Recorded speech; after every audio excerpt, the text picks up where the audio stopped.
সুপ্রভাত বন্ধুরা, কেমন আছো তোমরা সবাই? আশা করি সবাই ভালো আছো, সুস্থ আছো। তো সকাল হয়ে গেছে, সোনাকে থেরাপি করানো, ওষুধ খাওয়ানো আর ওকে খাইয়ে দেওয়া সবই কমপ্লিট হয়ে গেছে।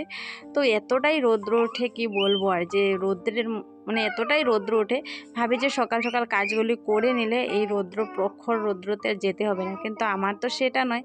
আমার তো এই সময় মিলিয়ে সোনাকে নিয়ে যখন রৌদ্র থাকবে না তখনও বসে থাকতে হবে, ওকে নিয়ে ওর কাজগুলি করতে হবে, বা ঘুরতে হবে, বা কান্না করবে সামলাতে হবে। আর যখন রৌদ্র থাকবে তখন হয়তো কাজগুলি করতে হবে। তো আমার কাজ তো একটু অন্যরকম, তোমরা জানোই। যখন যেটা পাই তখনই সেটা করি, কোনো ভাঁজ নাই যে এই কাজটার পরে এই কাজ করব, সেটা কখনো ভাবতে পারি না। তো যাই না হোক, সাথে থাকো, সঙ্গে থাকো। আসামের এই সুন্দর গ্রাম থেকে আমি রূপা ব্লগ ভিডিওতে তোমাদের সবাইকে অনেক অনেক স্বাগত আর ভালোবাসা নিয়ে আজকের দিনটা শুরু করেছি। তো সাথে থাকো বন্ধুরা। আর দেখো, এদিকে সোনাকে বসাচ্ছি, কিন্তু সোনা কিছুতেই বসতে চাইছে না। একটু বসে গেল না, ওর কোমর ব্যথা উঠে গেল, হয়তো এরকমটাই, বসতে চায় না।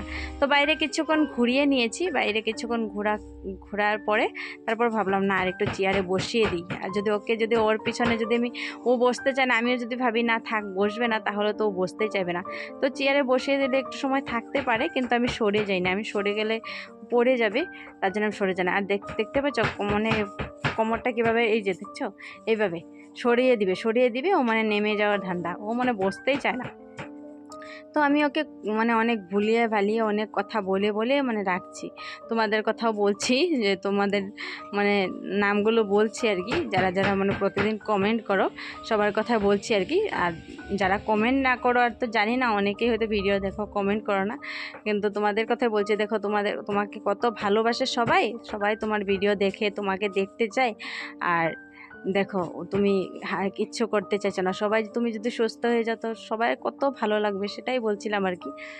সত্যি তো আমিও ভাবি, যদি সোনা একদিন সুস্থ হয়ে যায়, আমারও জীবনটা সার্থক হবে। আর তোমরাও দেখে হয়তো তোমাদেরও এতটাই ভালো লাগবে আমার মনে হয়, কারণ সোনাকে তোমরা এতটা ভালোবাসা দিয়েছো, আর কি বলবো। এদিকে আমি আমার সবজি বাগানে চলে এসেছি, কারণ কালকে জানোই তোমরা যে আমি এঁচুড় বানিয়েছিলাম। তো এঁচুড় বানিয়ে এতটুক মশলা দেওয়া হয়েছে না, তো এঁচুড়টা কিন্তু খুব টেস্টি হয়েছিল। যখন আমি এঁচুড়টা বানানোর শেষ পর্যন্ত দেখিয়েছিলাম, কালারটা হয়তো কীরকমই হয়েছে, বা একটু ঝোল দেখা গিয়েছিল, কিন্তু নামানোর পর যখন ঠান্ডা হয়েছিল, সোনার পাপা তো ধরতেই পারেনি, বললে মাংস বানিয়েছো? আমি বললাম, মা, মাংস না, এটা অন্যরকম মাংস। এতটাই টেস্টি হয়েছে, কিন্তু একটু ঝালটা বেশি হয়ে গেছিলো। সত্যি কথা বলতে না, ঝাল বেশি হয়ে গেছে, একটু ওভার ঝাল হয়ে গেছিলো, যে ঝালটা একটু অন্যরকম লেগেছে, কিন্তু খেতে অনেকটা দাম। যদি একটু ঝালটা কমে যেত তাহলে আরও ভালো লাগতো। তো আমি বলছিলাম আরেকটু এঁচোড় আনবে, কদিনের মধ্যে বানাবো, কিন্তু খেয়ে আফসোসটা মিটেনি, আরেকদিন খেতে হবে, ভালো লেগেছে খেয়ে। তো এদিকে দেখো, এই শাকটা দেখতে পাচ্ছ, এই শাকটা তোমাদের এখানে আছে, যদি কমেন্ট করে একটু বলবে তো এটার কি নাম, আমি কিন্তু জানি না। তো এখানে সবাই পালেং শাক বলে, কিন্তু আমাদের এখানে এই শাকটা নেই, আমি কোনোদিন দেখিনি। আর পালেং শাক যেটা, সেটা কিন্তু অন্যরকম, আলাদা। তাই বললাম, তোমাদের এখানে যদি আছে তো অবশ্যই কমেন্ট করে বলবে এটার কী নাম। আর এখানে এসে আমি ফার্স্ট টাইম দেখেছি। এদিকে আমি কুমড়ো শাকও তুলে নিচ্ছি, কুমড়ো পাতা তুলে নিচ্ছি। আমি তো শাক বানাবো, তো শাক বানাতে গেলে না 2-3-4 রকমের যদি শাক দিয়ে শাকটা বানানো যায়, অনেকটাই টেস্টি লাগে। তো অন্যরকম তো শাক নেই, তো ডাঁটা শাক, কুমড়ো শাক আর এই শাকটা তুলে নিলাম। আর এদিকে কুমড়ো পাতাটা তুলে নিয়েছি, ওটা দিয়ে আমি বড়াও বানাবো। কুমড়ো পাতার বড়া খেতে কিন্তু অনেক টেস্টি লাগে, যেরকম কুমড়ো ফুলের বড়া টেস্টি লাগে, সেরকম পাতাটাও কিন্তু অনেক টেস্টি লাগে। মুসুর ডাল দিয়ে বানালে না কিন্তু অনেকটাই টেস্টি লাগে, আমার অনেকটাই ভালো লাগে খেতে। বললাম না, আজকে হালকা পাতলা কিছু করব, এত মশলা দিয়ে করব না। এদিকে আমি ডাটাগুলো কেটে নিচ্ছি। আর কালকে যেহেতু ভোট আছে, তো আমরা তো সবাই জানো তোমরা, আমরা ভাড়া বাড়িতে থাকি, তো ভোট দিতে যেতে হবে, অনেকটাই দূর, ভাড়া বাড়ি থেকে আমাদের গ্রামের বাড়ি অনেকটাই দূর, তো সেখানে যেতে হবে। আর গাড়ি না, যে সোনাকে নিয়ে যাব, আর এখন বাস এসব গাড়ি পাওয়া যায় না, প্যাসেঞ্জার গাড়িগুলি নেই, কারণ সব ভোটের ইলেকশনে গাড়িগুলি নেই। আর পার্সোনাল কার নিয়ে যেতে হবে, এখন পার্সোনাল কার তো আমাদের নেই, এখন ভাড়া করতে হবে। এই ভাড়া করে যে যাব সেটাও নেই, কারণ সবাই ভোটের ইলেকশনের জন্য সবাই ভাড়া দিয়ে দিয়েছে গাড়িগুলো।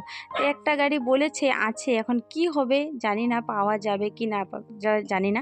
তবে তো ভোট দিতে যেতেই হবে, আর সোনাকে নিয়ে বাইকে যাওয়া অনেকটাই মুশকিল, না হলে তো বাইকেই চলে যেতাম, এতটা দূর, কি বলবো, এখন বাইকেই যেতে হবে না কি গাড়িতে যাব এখন পর্যন্ত ঠিক হয়নি। এইটাই একটা আমার মনের মধ্যে অনেকটা টেনশন লেগে আছে, হয়তো বাইকেই যেতে হবে না কি জানি না, যদি গাড়ি পেয়ে যাই তবে তো ভালোই হবে।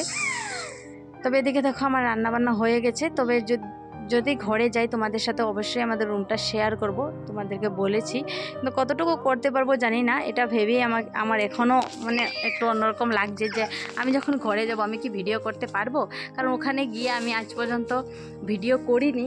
সবাই জানে আমি ভিডিও করি, তবে আমি ওখানে ভিডিও করিনি, তার জন্যে মানে আমার একটু অন্যরকম লাগছে। কারণ যেহেতু আমি ভিডিও করিনি আর এখানে ভিডিও করেছি, এখানে কিন্তু আমার লজ্জাটা ভেঙে গেছে। কিন্তু ওখানে যেহেতু করিনি, আমি কতটুকু করতে পারবো জানি না, তবে তোমাদের সাথে অবশ্যই শেয়ার করব। আর এদিকে দেখো আমি এদিকে একটা গাছ লাগাবো, তো এদিকে আমি একটু একটু করে মাটি নিয়ে আসি, একটু একটু করে মানে এই জায়গাটা মানে ফিল আপ করছি। এইখানে তো আগে মানে ফুল গাছ লাগানোর জন্য এরকম করে রেখেছিল, নিচে মানে পাকা করা। তো এখানে আমরা আর ফুল গাছ লাগাচ্ছি না, এগুলো মানে গাছ সবজি লাগিয়ে দিয়েছি। তোমরা দেখেছো আমার ব্লগে যে সব সবজি লাগানো আছে। তো এখানে মানে মাটি নেই, তো মাটি এনে এনে মানে সে করতে হয়। তো এদিকে আমি একটু গোবর সার দিয়ে দিচ্ছি। আর এই জন্যই তোমাদেরকে আমি শেয়ার করি না ব্লগে যে গাছ লাগানো, মানে কখন একটু আনি আবারই কখন নিই, এই ক্যামেরা ধরা এসে করা এসব অনেকটাই ঝামেলা হয়ে যায়। তার জন্য তা আজকে ভাবলাম না একটু শেয়ার করে দিই, করছি যখন শেয়ার করে দিই। আর শোনাও মনে মনে আছে তো থাক, আমি একটু শেয়ার করে দিই, নাহলে মানে ক্যামেরা অন করে আবার এসে করে। আর এদিকে দেখো বরবটিটা আমি লাগিয়েছিলাম কিন্তু তার আগের দিন, এদিকে বৃষ্টি আসছিল, তো বৃষ্টি আসার আগে আগে ভাবলাম যে না তাড়াহুড়ো করে বরবটিটা লাগিয়ে দিই। তো আগের দিনই লাগিয়েছিলাম, বস্তার মধ্যে লাগিয়েছিলাম। তো আজকে এটা ভাবলাম যে বস্তার মধ্যে যদি লাগিয়েছি, যদি নিচে আবার বস্তাটা যদি মানে সেটা যদি বেশি বড় হয়ে যায়, শিপাটা যদি বেশি বড় হয়ে যায় তাহলে তো গাছটা বাড়বে না। তার জন্য নিচে মানে এসে দিয়ে রেখেছি, আর বস্তার নিচে না ফুটা করা আছে। তো গাছটা যদি বেড়েও যায় তাহলে মানে বস্তার এখানে ইসে হয়ে যাবে।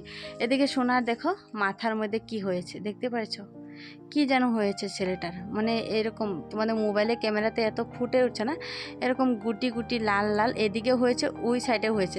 এখন তো ঘুমিয়ে আছে সোনা, তার জন্য একটু ধরে দেখাতে পারছি, ওই সাইডটা আমি দেখাতে পারছি না। ওই সাইডে যদি দেখাতে যাই ও উঠে যাবে। আর দিনের বেলায় যদি একটু ক্যামেরাটা ওর মাথায় ধরি না, ওর অনেক রাগ ওঠে, একদম মাথায় ধরতে দিবে না, মাথায় ও ধরতেই দেয় না, জানি না কেন। ওর মাথায় ধরলে অনেকটা রাগ ওঠে। যেরকম মাথায় মাসাজ করলে বা মাথাতে একটু হাত বুলিয়ে দিলে ভালোবাসে, বা সব বাচ্চারাই ভালোবাসে, কিন্তু ও ভালোবাসে না, ও মাথায় ধরলে অনেক রাগ করে। তো আমি মাথায় বেশি ধরিই না ওর। তো শ্যাম্পু করে দিয়েছি, শ্যাম্পু করে দেওয়ার পর দেখছিলাম আর কি, দেখি তো ও খুব কান্না করছিল, তবু দেখছি আর কি কী হয়েছে, দেখি তো একটু মাথাটা যেরকম আর কি হাত বুলিয়ে দিচ্ছিলাম, কিন্তু ও তো ধরতেই দেয় না। তারপর দেখি এরকমটা হয়ে গেছে। তো ছেলেটা কি বলবো আর, মানে এসব কিচ্ছু হলে না আমার একদম ভালো লাগে না। কারণ এমনিতেই আমার শরীর কত অসুস্থ, সারাদিন ওষুধের উপরে থাকে, তার মধ্যে যদি এগুলো উল্টাপাল্টা কিছু হয়ে যায় না, তাহলে আমার ভালো লাগে না। যদি বলতে পারতো তাহলে তো বলতো মা এখানে আমার ব্যথা, তো এসব তো কিছু বলে না, আর কি কি হয়ে যায়।